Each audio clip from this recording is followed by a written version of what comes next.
아주 1분 동안 초스피드로 한번 정리를 해보겠습니다.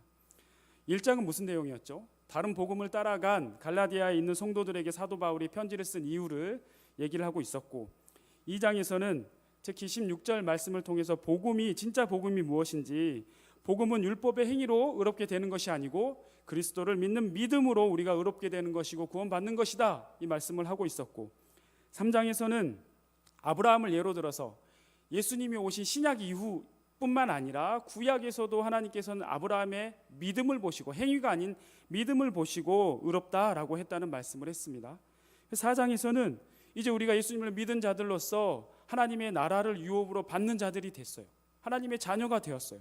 근데 그 하나님의 나라, 영원한 생명을 받는 자들이 되었지만 동시에 고난도 유업으로 받는 자들이 되었다는 말씀을 했어요.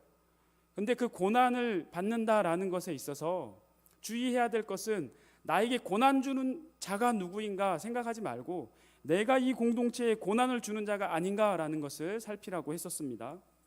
그리고 이제 5장 말씀은 5장에서 6장까지의 말씀이 그러한 내용인데, 그리스도를 믿는 사람들, 이제 그리스도인들, 구원받은 자들, 의롭게 된 자들, 우리들, 이 성도들이 되어서 어떻게 그러면 살아야 될 것인가?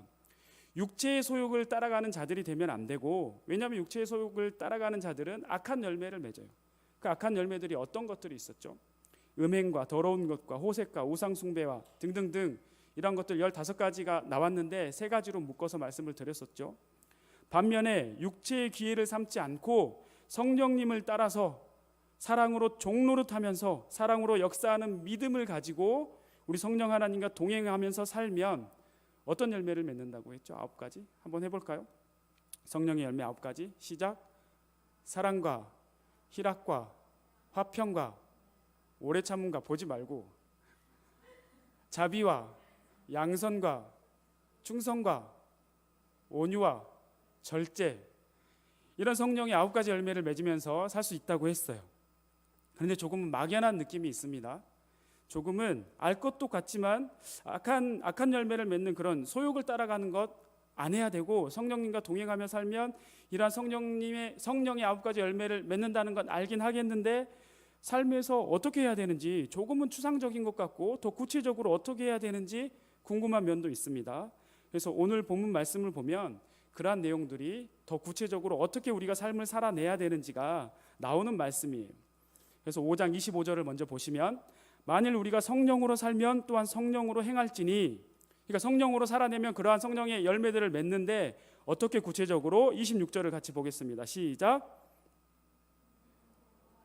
서로 노엽게 하거나 서로 투기하지 말지니라. 여기 헛된 영광을 구한다는 것은, 오직 영광은 누가 받아야 돼요? 하나님만 받아야 되는데, 헛된 영광이 되어버리는 것은 뭐냐면 내가 영광을 받는 거예요. 하나님께 영광을 돌리고 하나님을 영화롭게 하는 것들이 아니라 내가 마치 하나님처럼 나의 의로움을 드러내면서 내가 영광을 받는 거예요. 이건 헛된 영광이죠. 그런 것들 때문에 서로 노엽게 되는 일들이 생겨요. 근데 서로 노엽게 되는 일들은 어떻게 서로 노엽게 되냐면, 어쩌다 한번 실수하는 거 가지고 서로 노엽게 되지 않아요. 어쩌다 한번 실수하면, 잘하고 있다가 어쩌다 한번 실수하는 거면 금방 사과하게 돼 있고 금방 바로잡게 돼 있어요. 그런데 서로 노엽게 된다는 말은 서로 싸우고 분쟁이 일어나고 질투하고 그렇게 다투게 되는 건데, 그러한 서로 노엽게 되는 건 서로가 교만하기 때문이에요. 자만하기 때문이에요. 여러분 혹시 들어봤나요? 만자 돌림 사형제? 교만, 자만, 오만, 거만? 다시, 교만, 자만, 오만, 거만. 이 만자 돌림 사형제인데 제가 지어낸 얘기예요. 그런데 이러한 것들이 교회 안에서는 있으면 안 돼요. 비슷비슷한 얘기인데 조금씩 뭐가 다르냐면, 교만이라는 것은 지위나 권력이 있는 자가 그 지위나 권력을 자랑하면서 스스로 높이는 거예요. 그러니까 이 교만이라는 건 보통 교회에서 말하자면 지위가 있는 사람, 저 같은 사람, 어디 담당자, 아니면 청년부에서 회장님이나 리더들 있을 가능성이 높죠. 아니면 교회 전체적으로 보면 담임 목사님이나 장로님이나 권사님이나 신앙생활 오래 하신 분들, 직분이 있는 분들이 있을 가능성이 높아요. 자만은 뭐냐면 뭐 지위 이런 걸 떠나서 그냥 스스로 높게 여기는 거예요. 스스로 잘난 거예요. 그렇게 행하는 거예요.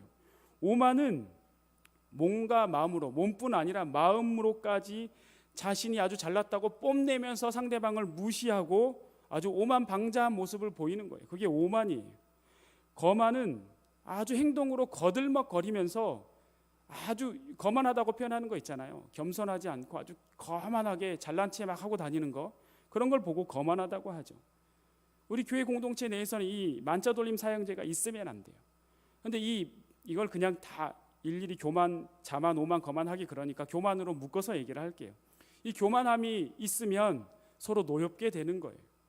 서로 업신여기게 되는 것이고, 나만 잘났고 상대방은 아주 못난 사람으로 취급하는 거죠. 내가 항상 옳은 사람이에요. 내가 최고이고 나만 잘났고 내가 제일이기 때문에 다른 사람 의견은 별로 중요하지 않아요. 무시하게 돼요.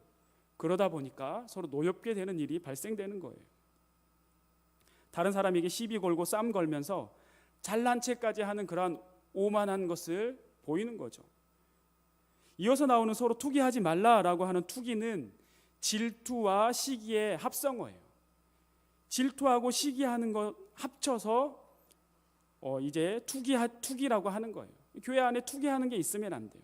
그런데 왜 서로 교회 안에서 투기하는 게 있을까?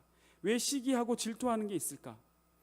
이 경우는 교만함, 그 자만함, 우월감에 차서 그러는 일이 생길 수도 있지만, 반대로 아주 열등감이 가득해서 서로 투기하는 경우도 있어요.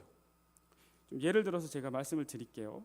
제가 예전에 어떤 해외 선교팀에 속해서 그 선교팀과 같이 활동을 했던 적이 있어요. 미얀마 선교를 가는 팀인데, 미얀마 선교를 제가 갔다 온 적이 있습니다. 그런데 이 팀은 1년에 2번씩 가요. 여름에도 한 번 가고 겨울에도 한 번 가고. 이 미얀마 팀은, 이 해외 선교팀은 정말 훌륭한 선교 대원들이 한 번 가고 마는 게 아니에요. 여행 가는 것처럼 한 번 가고 마는 게 아니고 1년 혹은 6개월 동안, 공식적으로는 1년에 2번 가는데 개인적으로는 1년에 2번 가는 게 부담될 수 있으니까 어떤 사람은 2번 다 가고요. 어떤 사람은 1년에 한 번은 꼭 가요. 1년 동안 혹은 6개월 동안 기도로 준비하고 매주 모여서 기도하고, 또 그 선교비를 자기 용돈이나 돈을 벌어서 다 모아가지고 자비로 선교를 가요. 아주 이렇게 헌신되고 훌륭한 선교 대원들이 모인 선교팀이었어요. 그런데 이 선교팀에 어떤 일이 있었던 건데, 기존 멤버들 외에 어느 회차에 한 예쁜 자매가 같이 가게 됐어요. 근데 그 선교팀은 저도 가서 경험했지만 상당히 군대 같은 분위기였어요. 아주 친절하고, 그런 부분은 좀 부족한 부분인데 어쨌든 익숙한 사람들이 가서 매번 하다 보니까, 또 일이 많다 보니까 열심히 자기 일만 하다 보니까 새로 온 사람들을 좀 챙기는 게 부족한 부분이 있었어요. 이 예쁘게 보이는 이 자매가 처음 와서 가르쳐주는 사람도 없고 어떻게 뭘 해야 될지도 잘 모르고, 그러니까 뭘 했겠어요. 본부조에 남아서 시키는 거 그냥 조금씩 했겠죠. 그때 마침 그 교회 담임 목사님이 이 팀에 방문을 한 거예요. 보니까 예쁜 자매가 열심히 하는 것 같고, 마침 같이 예배를 드리는데 또 그 자매가 반주를 할 수 있었어요. 그래서 반주도 하고, 그 목사님 눈에는 그 자매만 보였겠죠. 안 보이는 곳에서 막 화장도 못한 채 아침부터 일찍 일어나서 형제들과 똑같이 막 짐짝을 나르고, 그것은 비포장도로도 많고 이래가지고 그 황토 흙탕물이 튀기면 막 오시고 이게 지워지지 않더라고요. 자매들도 형제들과 똑같이 그렇게 얼굴에, 온몸에, 옷에 그 흙탕물이 튀기도록 열심히 일하고 있는 그 자매들은 이 목사님 눈에는 안 보이죠. 교회 본부에 있었으니까.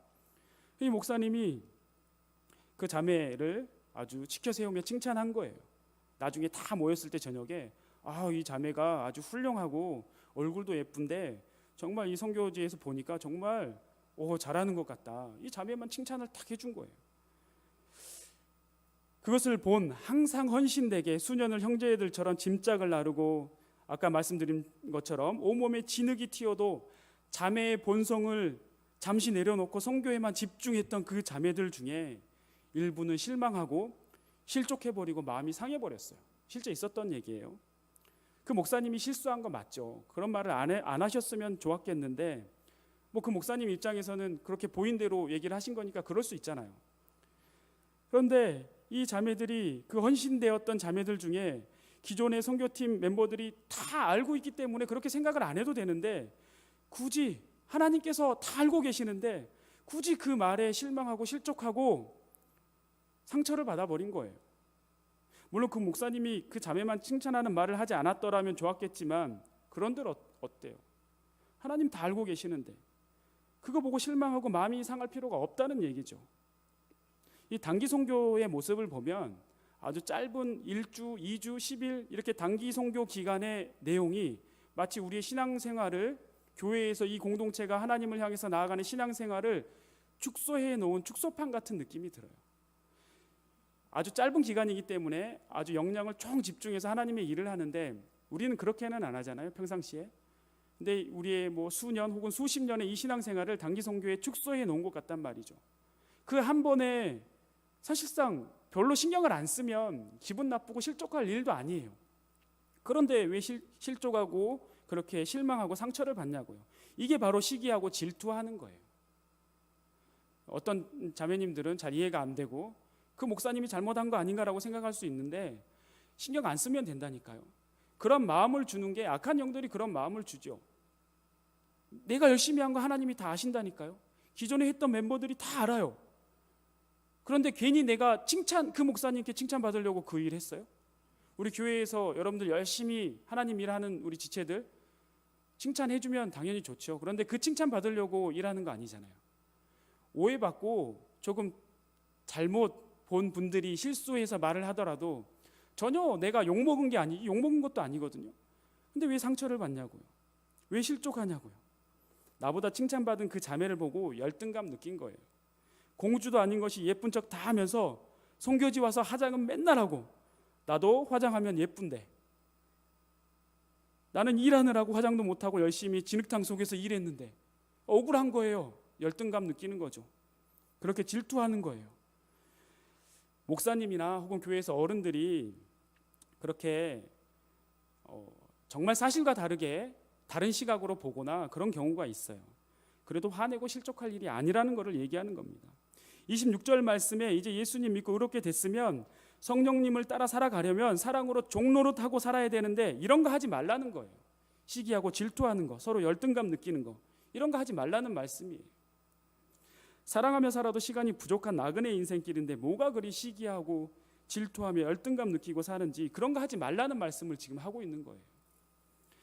그 선교팀에서 그 시기 말고 또 다른 시기에 있었던 일이 하나 더 있습니다. 이때에는 의사였던 자매가 함께 동참해서 갔을 때인데 미얀마 선교 같은 경우는 의료 선교팀들이 같이 갈 때가 있고 안 갈 때가 있는데 이때는 의사들 몇 명이 같이 가서 의료 선교팀을 꾸려서 했던 것 같아요. 의사인 자매가 같이 갔어요. 근데 이 자매가 조금은 이기적인 성향을 가진 자매였던 것 같아요. 선교지에서 그것은 위험 지역이거든요. 갔던 곳은 아주 시골이고 위험 지역이어서 저도 가보니까 문자가 와요. 외교부에서 이곳은 위험 지역으로 조심해야 된다 이런 문자가 오는 지역인데 밤에는 불빛이 전혀 없어서 되게 위험하니까 개인 행동을 하면 안 되는 곳이에요. 사역을 하다가 중간에 그 의사였던 자매가 사라졌어요. 나중에 찾아서 확인해 보니까 그 자매가 말도 하지 않고 숙소로 먼저 간 거였어요. 해가 어두워지니까 곧 있으면 이제 숙소로 가서 잠을 잘 시간이 됐는데 먼저 가서 좋은 자리를 차지하려고. 뭐 숙소라고 해봐야 움막 같은 곳 2층이었어요.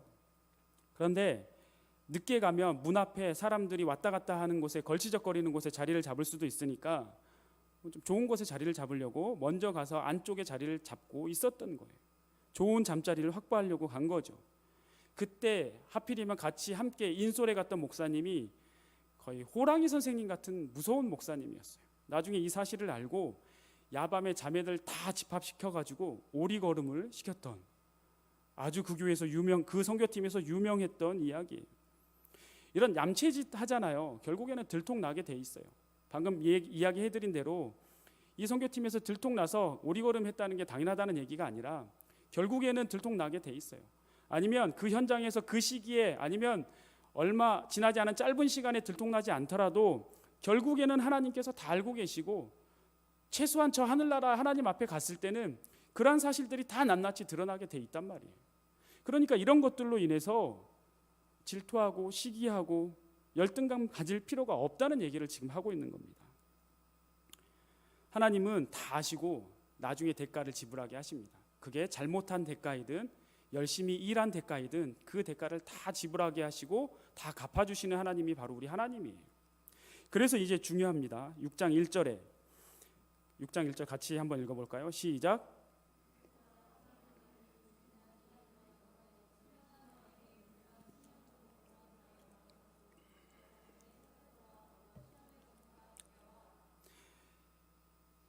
잘하고 잘못하는 것도 하나님이 다 아시는데 우리가 여기에서 정말 중요하게 집중해서 기억하고 해야 될 것들이 있어요.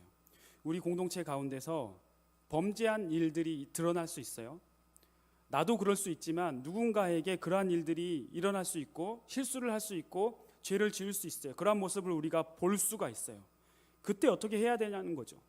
우리 공동체 가운데 범죄한 일이 있거나 얌체짓을 하거나 실수를 하거나 그러한 것들이 이 공동체, 교회 공동체 모두에게 드러나 버렸다면 그것은 이미 교회에 다 알려졌기 때문에 우리가 굳이 그걸 얘기를 하고 왈가왈가 할 게 아니에요.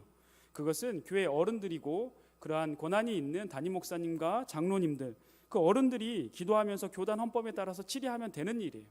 우리는 그 지체를 위해서, 그 영혼을 위해서 조용히 묵묵히 진심으로 기도해 주는 일을 해야 돼요. 그런데 공동체에 드러난 일이 아니라 내 눈에만 보였다면 어떻게 해야 될까?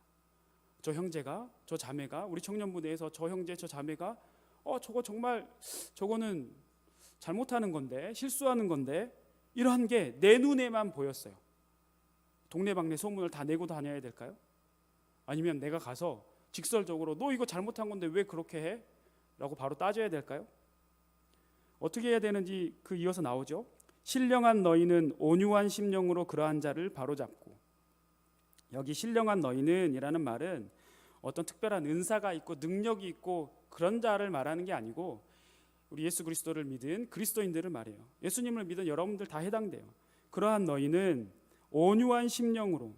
성령의 9가지 열매 중에 온유가 나오잖아요. 온유가 뭐죠? 온유가 부드러운 거예요. 부드러운 거. 그런데 속은 비어있고 겉만 말랑말랑하고 물렁물렁한 그런 부드러움이 아니에요. 외유내강 들어봤어요? 겉은 부드러운데 속은 강한 거예요. 속이 어떻게 강하냐면 나의 의지나 나의 중심으로 강한 게 아니고 이 안에 하나님의 말씀으로 굳은 심지로 본질적인 진리의 말씀은 변함이 없이 복음에 물타지 않고 변질시키지 않고 복음의 말씀은 아주 굳건하게 강하게 말씀으로 굳게 서 있는 그러한 내강, 속은 강한데 그러한 강함을 겉으로 표현해내고 말로 표현해내고 발산할 때 부드럽게 하는 거예요. 무슨 말인지 이해가 돼요? 속마음은 아무 생각 없고 아니면 그 강하다고 할지라도 내 중심적인 생각으로 강한 게 아니고 하나님의 말씀으로 굳은 심지를 가지고 그 말씀 위에 바로 서 있대. 근데 이 말씀을 다른 사람들에게 적용하다 보면은 나에게는 아주 혹독하게 적용해도 되는데 내 스스로 다른 사람들에게 내가 알고 있는 말씀을 적용하다 보면 너무 직설적으로 하나님의 말씀이 이런데 너 왜 이렇게 살아? 너 왜 이렇게 잘못해? 라고 할 수 있는 거거든요. 그렇게 하면 안 된다는 얘기예요. 그것을 내 속의 마음은 아주 굳게 말씀을 바로잡고 있으되 다른 사람들에게 표현해낼 때는 아주 부드럽게 표현해내고 그렇게 발산해내고 그렇게 행동을 해야 된다는 거예요. 그게 겸손한 거죠. 그게 온유한 거예요. 그렇게 온유하게 실수하거나 죄를 지은 형제 자매에게 권면해 줄 수 있어야 돼요. 그런데 바로 잡으라는 것이 폭로하거나 비판하거나 막 가서 책망하거나 이렇게 하라는 게 아니에요. 그렇게 생각하면 오해예요. 죄를 짓고서도 잘못을 모르고 있다면 또 다른 문제가 될 수 있는데 정상적인 성도라면 정상적인 예수님 믿는 사람들이라면 실수하고 잘못을 저지르게 되면 본인도 그 상황을 돌이키고 싶어 해요. 빨리 회개하고 싶고 다시 하나님을 향해서 하나님의 그 십자가의 길을 하나님께서 인도하는 길로 돌아가고 싶은 마음이 간절해요. 그런데 범죄를 막상 하고 나면 그렇게 실수를 하고 나면 그 짐이 너무나 무겁고 힘들어서 어찌할 바를 스스로도 모르고 갈팡질팡하고 있는 거예요. 여러분들 혹시 가출해 봤어요? 가출 안 해본 다 착한 어린 시절을 지내서 잘 모르나요? 그 심정을? 어렸을 때 사춘기 시절에 가출을 해보면 특히 이렇게 추운 겨울날 가출하면 하루나 이틀 지나면 이 추운데 내가 왜 나왔지? 막 후회가 막 심해요. 후회스러워요. 다시 집에 돌아가고 싶어요. 그런데 어찌할 바를 몰라요. 같이 바로 돌아가기도 그렇고 안 돌아가기도 그렇고. 가출해본 사람들은 아마 이 얘기가 무슨 얘기인지 알 거예요. 그런데 지금 고개를 흔들면서 나는 가출 안 해봐서 모르겠어 하는 사람들은 잘 모르겠죠. 여러분들 실수를 다 해보잖아요. 그런데 그 실수를 하고서도 내가 그 실수 했는지 모르는 사람은 모르지만 이 실수를 하고 이 실수 내가 정말 하고 싶지 않았는데, 하면 안 되는 실수였는데 어떡하지? 돌이키고 싶은데 이미 엎질러진 물이라 돌이킬 수가 없어요, 이 실수를. 이런 심정이라는 얘기예요. 정상적인 그리스도인이라면. 이런 사람들에게 아무 생각 없이 가가지고 나는 이 말씀 제대로 아니까 너 왜 이렇게 말씀대로 안 살아? 너 왜 이런 실수했어? 이런 책망 함부로 하면 안 된다는 얘기예요. 왜냐하면 그 사람은 이미 마음속에 빨리 돌이키고 싶고 회개하고 싶고 하나님 앞에 오고 싶은 마음이 간절한데 어찌할 바를 몰라서 안절부절 못하고 있는 상황일 수도 있다는 말이에요. 그러니까 함부로 그렇게 직설적으로 책망하고 내가 잘난 듯이 말하면 안 된다는 얘기죠. 그 집 나간 아이 얘기했잖아요. 우리 예수님께서도 길 잃은 어린 양 한 마리 찾기 위해서 99마리 양 놔두고 찾아 헤매는 그 심정으로 부모된 사람들은, 여러분들은 아직 결혼하지 않아서 잘 모르겠지만 나중에 결혼해서 아이를 낳고 부모가 돼보면 아마 알 것 같아요. 자신의 자녀가 집을 나갔어요. 그러면 어떻게 생각해요? 제발 간절히 빨리 왔으면 좋겠다, 돌아오기만 했으면 좋겠다 라는 생각이 들겠지. 이놈의 자식 그냥 잡히기만 해봐라, 그냥 이런 생각 해요? 옛날 부모님들은 그런 생각, 좀 생각이라기보다 표현만 그렇게 했지 속마음은 그렇지 않죠. 그 집 나간 자식이 빨리 돌아오기를 바라는 마음이 간절하죠.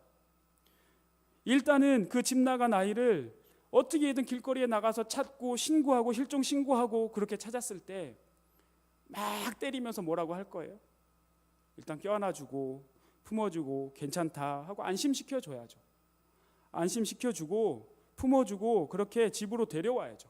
물론 그렇게 집으로 데려오고 안심시켜주고 아이가 정상적으로 안정이 된 후에는 교육적인 차원에서 잘못한 것들을 짚어줄 필요는 있을 거예요. 그런데 그러한 안정되게 품어주고 안아주고 괜찮다 하기 전에 그냥 무조건 질타를 하면 이 아이가 집에 돌아오겠어요? 안 돌아오죠. 공동체 안에서도 실수하고 죄를 지은 누군가가 있을 때 무조건 질타를 하는 것 경계해야 돼요. 우리가 함부로 해서는 안 돼요. 범죄한 우리 형제 자매 성도의 심리를 비유적으로 말씀드린 거예요. 실수하고 죄를 지었다고 해서 우리가 마치 나는 그 죄 짓지 않는 사람처럼 함부로 말하면 안 된다는 얘기죠. 그 말씀 말미에 뭐라고 나오나요? 1절 말씀에 너 자신을 살펴보아 너도 시험을 받을까 두려워하라. 비판하지 말라는 말씀 마태복음 7장에 나오죠. 비판받지 아니하려거든 비판하지 말라. 그리고 여러분들 눈에 들보를 봐야지 다른 사람 눈에 티를 보고 말하고 다니면 안 된다는 얘기죠. 내 눈에 그게 보였다면, 내가 알았다면 먼저 하나님께 진심으로 이 공동체를 사랑하는 마음으로, 그 지체를 사랑하는 마음으로 정말 품고서 기도해야 돼요. 눈물 흘리고 그 지체를 위해 기도해야 돼요.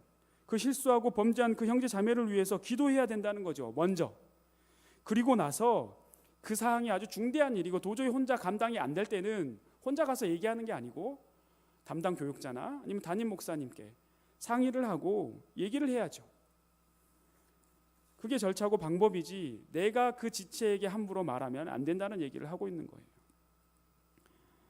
여러분, 이러한 범죄들 개인에게도 아주 이러한 문제가 힘든 문제예요. 죄의 짐, 이런 죄의 짐 정말 크고 힘든 문제인데 죄의 짐 역시도 그 개인 죄를 지은 사람 한 사람의 몫이 아니고 우리 공동체가 함께 감당하고 극복해야 될 문제라는 거예요. 그뿐 아니라 이제 6장 2절 말씀을 한번 보겠습니다. 2절 말씀을 보면 너희가 짐을 서로 지라 그리하여 그리스도의 법을 성취하라. 그 죄 지은 짐에 대해서뿐 아니라 여기서 말하는 짐은 우리 교회 공동체가 감당해야 될 모든 십자가, 모든 짐, 더 구체적으로는 교회 일들이라고 할 수 있는 것들, 섬김의 자리, 봉사의 자리, 그게 교사가 됐든 성가대가 됐든 찬양대가 됐든 리더, 청년부 임원 뭐가 됐든 교회의 그 일하는 자리 모든 것들 다 해당돼요. 여러분들 6장 5절에 이어서 보시면 각각 자기의 짐을 질 것이라. 여기 2절에 나온 짐하고 5절에 나온 짐은 달라요. 번역된 한글로는 똑같은 짐이지만 헬라어로 보면은 다른 용어가 쓰였어요. 2절에 나온 짐 바로스라는 헬라어인데 이 짐은 아주 무거운 짐을 얘기해요. 그리고 이 짐이라는 것은 좀 추상적이고 포괄적인 짐이고 거기에는 몸이 아프거나 병든 것 그리고 영혼에 고통당하는 것 이런 것들이 다 포함된 짐이에요. 그러니까 이 2절에 나온 짐은 공동체가 같이 져야 되는 짐이라는 거예요. 그리고 5절에 나온 짐은 포르티온이라는 짐인데 한 사람이 충분히 질 수 있는 짐꾸러미 같은 짐을 얘기해요. 그러니까 5절에 나온 짐은 개인이 져야 될 십자가, 개인에게 하나님께서 허락하신 그 개인마다 걸어가야 될, 지고 가야 될 그 십자가, 그 짐을 말하는 것이고 2절에 나온 짐은 한 사람이 아니면 혹은 소수가 지고 가야 되는 짐이 아니라 이 교회 공동체가 같이 그 짐을 나눠서 지고 가야 되는 짐을 말하고 있는 거예요. 여러분, 교회 일 누가 합니까? 교회 일 누가 해요? 하고 싶은 사람만 하는 건가요?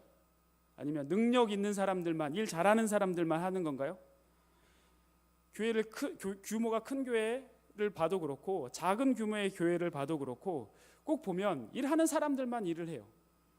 일 많이 하는 사람들만 2개, 3개, 4개 그래서 하다가 1년, 2년 하다가 과부하돼서 힘들어서 잠적하기도 하고 교회를 옮기기도 하고 그런 경우가 태반이에요. 그 사람만의 잘못이라고 할 수가 없어요. 나는 교회에 예배만 딱 오고 아무것도 안 해요. 아무것도 안 하고 그저 예배만 딱 참석하는 사람들 뭐 하는 사람이에요? 죄송한 얘기지만 잘못된 신앙이에요. 초신자이거나 너무 어리거나 주일학교 학생처럼 어리거나 아니면 나이가 연로하셔서 이제 일하기에는 힘이 붙이거나 그런 경우는 뭐 할 수가 없으니까 어쩔 수 없죠. 안 할 수 있어요. 그 외에는 초신자도 아닌데 교회 예배만 딱 드리고 아무것도 안 한다. 잘못된 거예요. 지금 오늘 말씀에서 말하고 있죠. 교회 공동체는 서로 지어야 될 짐이 있어요. 교회 일들, 섬김의 자리, 봉사의 자리 이러한 자리에 조금이라도 자기의 힘을 보태서 같이 짐을 들어야 돼요. 우리 교회 성도님을 500명이라고 해봅시다. 500명. 그러면 하나님이 우리 교회에 주시는 짊어지어야 될 분량이 교회 개인 짐 말고 개인에게 주는 십자가의 짐 말고 이 공동체에게 주는 짐이 500명의 분량이에요.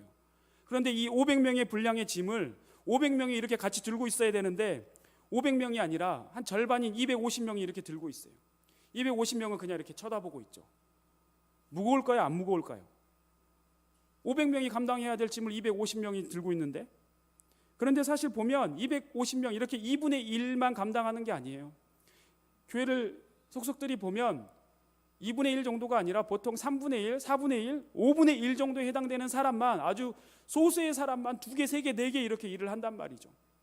그러니까 그 사람들이 힘에 지치고 힘든 거예요. 아무것도 안 하고 주일날 예배만 드리는 사람이 이렇게 얘기하죠. 하는 게 뭐 있다고 저렇게 힘들어해? 리더 뭐 이렇게 힘들다고 맨날 리더 위에 기도해 주라 그래? 임원들 뭐 힘들다고 그렇게 맨날 임원들 위에 기도해 주라 그래? 그런 분들이 임원도 해보고 리더도 해보고 교사도 해보고 다 해봐야 돼요. 자신은 아무것도 안 하면서 비판만 하고 있어서는 안 된다는 얘기죠. 왜 리더 똑바로 못하냐? 왜 교회 이렇게 잘 못하냐? 아무것도 안 하면서 그런 말 하는 사람들, 그런 말 할 자격이 없어요. 오히려 섬김의 자리에 있는 사람들, 이 공동체의 짐을 함께 지고 있는 사람들은 함부로 그렇게 말하지 않아요. 그 짐이 무거운지 알기 때문에 힘들지만 묵묵히 하는 사람들은 아무 말 안 하는데 그 일을 안 하는 사람들은 뒤에서 얘기하죠. 나는 내 먹고 사는데 바쁘다. 내 공부하는 거 바쁘다. 돈 벌고 일하는 거 너무 힘들고 지친다. 교회 일을 할 시간 없다. 이런 생각하고 이런 말 하는 분들 죄송한 얘기지만 올바른 성도의 자세가 아니고 올바른 믿음의 모습이 아니에요. 개인의 짐뿐 아니라 우리 공동체에게 주신 이 짐, 협력하여서 같이 짐을 지라는 얘기예요. 그 말씀이 6장 2절 말씀인 거죠. 그리스도의 법을 성취하는 거예요. 그렇게 함께 짐을 지는 것이. 그리스도의 법이 뭐죠? 우리 주님이 우리를 사랑한 것처럼 서로 사랑하라는 거죠. 사랑하는 거 말로만 해서는 안 되는 거예요. 말로만 사랑한다는 거 사랑하는 게 아니죠. 이 공동체에 있는 함께 지어야 할 짐을 함께 지어야 돼요. 그래야 그게 진짜로 사랑하는 거예요. 마태복음 11장 28절 말씀에 보면 수고하고 무거운 짐진 자들아 다 내게로 오라 내가 너희를 쉬게 하리라. 이 말씀을 보면 우리가 무거운 짐을 지고 갈지라도 결국엔 하나님께서 그거 다 아시고요, 그거 다 보시고 끝내는 그 주님 앞으로 인도하셔서 우리를 쉬게 해주시는 분이 바로 주님이에요. 그런데 이 짐을 지고 갈 때 나 혼자 개별적으로 지고 가는 게 아니에요. 개인의 짐도 있겠지만 이 공동체가 지고 가야 할 공동체의 짐을 함께 지고 나갈 때, 그 무거운 분량의 짐을 서로 나눠서 지고 주님 앞에 나아갈 때 우리 주님이 역사해 주시고 함께 해 주시고 결국에는 쉬도록 해 주신다는 거죠. 분명히 우리는 사람을 의지하는 것이 아니고 하나님을 의지해야 돼요. 그래서 마태복음 11장 28절 말씀대로 주님께 그렇게 하나님을 의지하며 무거운 짐이지만 함께 지고 나아갈 때 무겁지만 주님이 힘을 질 수 있는 힘을 주시거든요. 그래서 지고 나아갈 수 있게 되는 거예요. 주님이 역사하시는 것은 개별 행동, 개인 행동을 할 때가 아니고 이 교회 공동체를 통해서 우리가 함께 할 때 주님이 역사한다는 걸 여러분들이 기억해야 됩니다. 정리를 하겠습니다. 우리가 예수 그리스도를 믿는 믿음 안에서 의로운 자들이 되었어요. 구원받고 그리스도인들 하나님의 자녀들이 다 되었어요. 이것을 이제 칭의라고 하죠. 칭의 이후에 구원받은 자들은 구원이 끝나는 게 아니에요. 구원을 완성해 가는 성화의 과정이 있어요. 이걸 다른 말로 하면 신앙생활을 한다는 것인데 이 신앙생활을 할 때 혼자 하는 게 절대 아니에요. 그래서 가나안 성도다, 나는 교회 갈 필요 없다, 교회는 부패하고 썩어서 교회 나는 가기 싫다, 잘못된 거예요. 성경적이지 않은 거예요. 개인에게 사정이 있을 수 있고 또 이해가 될 수 있는 부분이 있지만 원칙적으로는 잘못된 거예요. 가나안 성도 바로 잡아야 돼요. 혼자서는 신앙생활 할 수 없는 거예요. 그런 의미에서 우리가 이 공동체 안에서 서로 각각의 그 다른 성격, 성질, 성품을 보면 서로 사랑할 수 없는 존재일 수도 있겠지만 예수 그리스도의 그 사랑으로 서로 종노릇하며 서로 섬기면서 또 하나님께서 허락하신 그 무거운 공동체의 짐을 함께 주님이 주신 힘을 받아서 지고 가는 거예요. 그게 바로 성화의 과정이고 구원을 완성해 가는 그러한 우리 교회 공동체라는 거예요. 우리 한가람 교회 청년 여러분, 청년의 때에는 실제로 여러분들이 많은 세대 가운데 힘이 제일 많은 시기이기 때문에 누군가가 교회 안에서 짐을 들고 간다, 어린아이가 혹은 어르신들이 짐을 지고 간다, 모르는 분이라고 외면하는 게 아니라 실제 가서도 짐을 지어줘야 돼요. 교회뿐 아니라 바깥에서도 길을 가다가 그러한 사람들을 보이면 그렇게 도와주는 일들을 여러분 시기에 해야 돼요. 그런데 그거보다 더 중요한 것은 영적인 짐들, 주님께서 허락하신 이 공동체의 짐들, 교회의 섬김의 자리들, 일부 어떤 사람들만 하는 게 아니라 여기 있는 여러분들 다 해야 된다는 얘기예요. 여러분들 다 함께 지어야 되는 일이에요. 외면하지 말고 사랑하는 마음, 예수 그리스도의 그 사랑을 이 마음 가득히 담아서 함께 짐을 지는 우리 한가람 교회 청년들 그리고 성도님들 다 되기를 소망합니다.